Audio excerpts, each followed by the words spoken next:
இது வந்து ஆறுமுகமங்கலம் ஐகோட் மகாராஜா கோவில் பக்கத்தில் இருக்கிற ஒரு கோவில். இந்த கோவிலை பார்த்த உடனே எல்லாருமே இது ஒரு சுடலை மாடன் கோவில் தான் நினச்சிருப்பீங்க. ஆனால் இது ஒரு கன்னி கோவில். கன்னினா திருமணம் முடிகிறதுக்கு முன்னாடி இறந்து போனவங்களை முனீஸ்வரர் கூட சேர்த்து 2 சாமியாக வச்சு இந்த இடத்துல வழிபட்டுட்டு வர்றாங்க.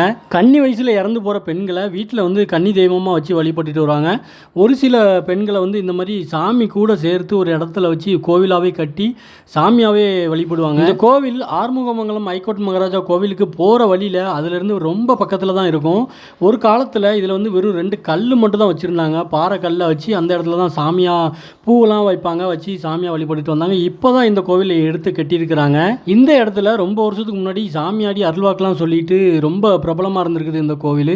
அதுக்கப்புறமா நிறைய பிரச்சனைகள் வந்து அந்த கோவிலை வழி நடத்தினவங்களாம் வந்து அப்படியே விட்டுறாங்க. அதுக்கப்புறமா ரொம்ப வருஷமாக அந்த வழிபாடே இல்லாமல் இந்த கோவில் ரொம்ப அமைதியாக இருந்து இப்போ தான் அந்த கோவிலை ஒரு சில வருஷத்துக்கு முன்னாடி எடுத்து கட்டியிருக்கிறாங்க. இந்த கோவில் எங்கள் ஊரில் தான் இருக்குது. இந்த சாமி பேர் பூங்கனி அம்மன். ரொம்ப வருஷத்துக்கு முன்னாடி பூங்கனின்னு எங்கள் ஊரில் ஒருத்தவங்க வாழ்ந்து கன்னி வயசில் இறந்துட்டாங்க. அவங்களுக்காக கட்டப்பட்ட கோவில் தான் இது. இது ஒரு கன்னி தெய்வம்ங்கிறதுனால எங்கள் ஊர் மக்கள் எல்லாருமே பிச்சி பூ வச்சு இப்போ வரைக்கும் வழிபட்டுட்டு தான் வர்றாங்க. இந்த கோவிலுக்கு பின்னாடி ஊர் மக்கள் வந்து ஒரு பெரிய கதையை சொல்கிறாங்க. அதெல்லாம் கேட்டால் ஷாக் ஆயிடுவீங்க. ஆனால் அதெல்லாம் நம்ம சேனலில் ஷேர் பண்ண முடியாது.